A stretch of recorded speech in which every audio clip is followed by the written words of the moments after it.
everyone, and thanks for tuning in to the latest edition of FranCoach's Franchising 101 podcast. I am Tim Parmeter, founder and CEO of FranCoach and your Franchising 101 podcast host, coming to you from a temporary studio today. Thanks for the group at FranCoach here in suburban Tampa, Florida, for letting me steal in a little studio time. So, and it's really freaking cool in there, so I might have to come back. So, but I want to talk to you today.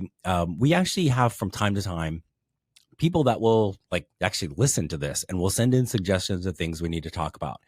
And we had somebody that sent in a couple things all kind of tied together. And it was all really around the kind of the negative side, right? Are there bad franchises? Why are people going to fail? All of this stuff. So I think it's a fantastic thing to talk about because we always talk about the positives. Let's talk about what can cause some negatives, right? So before I jump into that, quick review. Again, who's FranCoach? We are a national search firm dedicated to working with individuals like yourself interested in owning a franchise. We're partnered with well over 600 of the top franchisors in the country, spanning nearly 70 industries. Our goal is to help you find the absolute best franchise to own. And the goal of the podcast is to simply get you properly educated on all things franchising. Okay. I'm sure there's a way to turn this off, but one thing that you guys can't see is there's a TV screen and it's got sharks and dolphins swimming around. So every now and then I think I'm going to see Discovery Channel, Shark Week, there's going to be a big thing going on. So I'm trying to ignore that as best I can. So why is somebody gonna fail as a franchise owner? So we really want to talk about two sides of this. Why is somebody gonna fail as a franchise owner? And number two, are there bad franchises out there? So let's tackle that one first. No. I mean, well, probably a few, none that we are partnered with, right? And so usually how you can tell is if they're really not making you do anything in the process to prove yourself, if there's a couple steps and here you go, here's the franchise agreement, check your pulse, can you pay the franchise fee? I'm not saying that can't be a fit for somebody, but that would give me a great deal of pause and would be a franchise probably I'd really consider not having in our inventory, right? So there's no oh my gosh, this is the best franchise or this is the best industry. Kind of the same thing can be said on reverse. Okay. So then why would somebody fail? Right. And I think, and as we talk to our clients going through this process, right, of starting to vet the franchises, again, you guys have heard me say this a bunch. When we get people connected to franchises, it's a 6 to 8 week journey. It's going to have anywhere from 10 to 15 different steps along the way. And there are, in many cases with folks, there will be a point towards the end where you're like, man, this all sounds really good. We've started with 3 or 4. We've whittled it down. We're kind of down to this last one. Oh my gosh, what's the catch? What's going on? Is this the right thing? What if I fail? It all sounds too good to be true. So why is somebody going to fail? It is super stinking simple.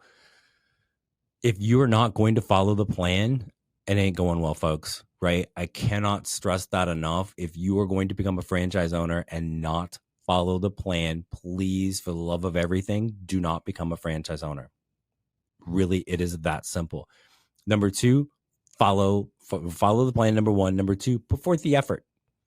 If you are jumping into the business full-time, well, what's full-time look like? 40 hours. Hey, maybe you're an overachiever and you put in 45, right? It's not the badge of honor bull crap that people say in the corporate world. Oh, I'm working 98 hours. No, you're not. You're either lying or you're really bad at your job that's making you put that much effort, or you don't like anybody in your house and you don't want to go home, okay? This is normal hard work. If you're a semi-absentee owner and that franchise needs 12 to 15 hours a week, are you genuinely putting in that time? Okay. Then from there is a little you got to kind of want to and be comfortable. We just did a podcast not too long, FSO, right? You got to figure stuff out. You have to want to figure stuff out. You want to be that person that is in charge, right? So, but really the main, follow the plan, put forth the effort. So how is it that easy, right? Well, the trick is finding what is the best franchise plan and system for you to follow. If you are terrible at sales, you don't even like talking to people, let alone trying to sell them on something. And then you end up in a franchise. So like, man, it sounded really good when they were saying it, but you got to go do B2B sales and you have to go hunt and find every one of your customers. You're like, but man, it sounded good when I was talking to the franchise and I talked to owners and they're so super happy. They're making a crap ton of money. Oh my gosh, sign me up. But you forgot the part where you're no good at what you have to do for that franchise. It's not, even if you're following the plan and you're putting forth the effort, it's not going to go well. Okay. So it's finding that fit. That's kind of our rules to make sure you're finding the best fit for you to own. But that's the trick to this. Hey everyone, I am proud to spotlight one of our premier franchise partners, Moran Family of Brands. Moran is a family of brands in the automotive aftermarket segment, with offerings including Mr. Transmission, Milex Complete Auto Care, and Turbo Tint. These are great brands on their own, but they offer owners the unique opportunity to co-brand, which is basically giving you two franchises under the same roof. Now, I know what you might be thinking. Maybe you're not really a car person, so you're not sure if you could own this. Well, guess what? Moran Brands, they're not looking for mechanics. They're looking for business owners who understand this is an industry that is never going away and is constantly evolving. Now you might be saying, well, geez, what about the hybrids and the EVs? And I'm going to tell you, Milex and Mr. Transmission have been franchising since I was in college. And believe me, folks, that is a long time ago. They have evolved from catalytic converters to the tech-savvy cars of today and will continue to adapt for decades to come. Now, if all that's not enough, Moran Family Brands is truly a family-based franchise system. From their leadership team to their franchise owners, some of whom are second and even third generation owners, the culture of family first is embodied in everything they do. If this sounds like it might be a great fit for you, then get in touch with us today to learn more about becoming a Moran Family Brands franchise owner so that you can create your better tomorrow.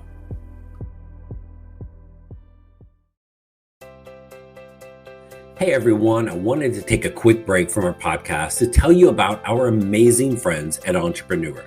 If you're looking to become a franchisee or simply learn more about business ownership, and guys, let's be honest, you're listening to the Franchising 101 podcast, so we know you have some interest in this. And I really encourage you to go to entrepreneur.com to check out all of their great content and resources. Seriously, Entrepreneur has everything, all the way from a bookstore to the best podcasts, webinars, and videos, plus information on upcoming events and the latest articles that seriously, they cover all aspects of franchising and business ownership. If you're having trouble deciding which franchise is right for you, start with Entrepreneur's renowned Franchise 500 ranking, which highlights the best franchises of 2022. For 45 years and counting now, Entrepreneur has been and continues to be the most widely recognized and respected authority in the franchise market. Digital and print subscriptions are available, so you never miss out on anything. So seriously, what are you waiting for? Go to entrepreneur.com right now and learn more. You'll see statistics somewhere, and this is probably about a year or so old. But after 5 years, they are roughly 90% of franchise businesses still open and operating. Okay. So, well, does that mean 10% failed?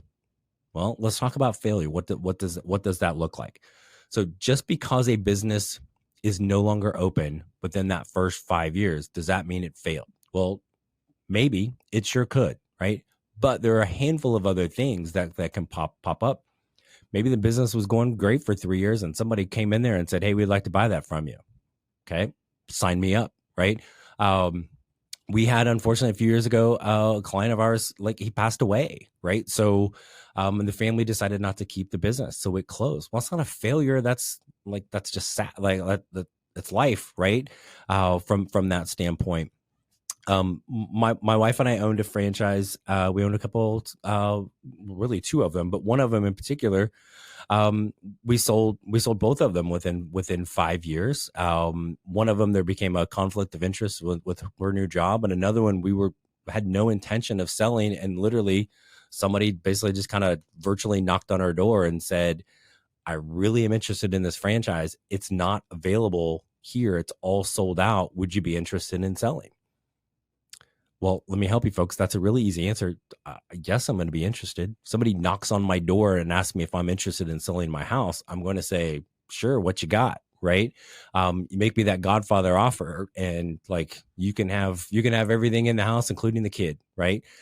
Same thing with franchising. So just because things don't make it that full 5 years doesn't mean it is a failure. So again, could it be a failure? Absolutely. And I'll give you a great example of a situation here recently we ran across with one of our franchisors. Was kind of telling a story of somebody that was a franchise owner. Roundabout, they were complaining, right? This sucks. I want out. Just everything was negative, right? So, well, let's go to the franchisor, because clearly it is their fault. Well, this particular owner had and well documented 6 different calls with their business coach. Most franchises are going to have a coach for you in addition to all of the training. 6 consecutive calls with their coach, no show, 6 times, right? There are some peer groups that they do, right?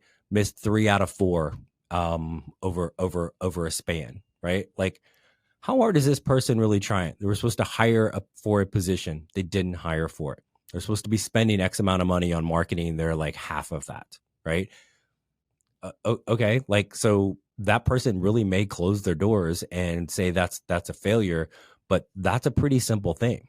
We are not doing anything required, right? Again, it's like getting an F in school and you're like, that damn teacher sucks and they're screwing me over, blah, blah, blah. And you're like, well, you haven't been to class like more than twice this semester. You haven't turned anything in, and the one test you showed up for, you flunked, right? So whose fault really is that, right? So very similar type of things with franchising.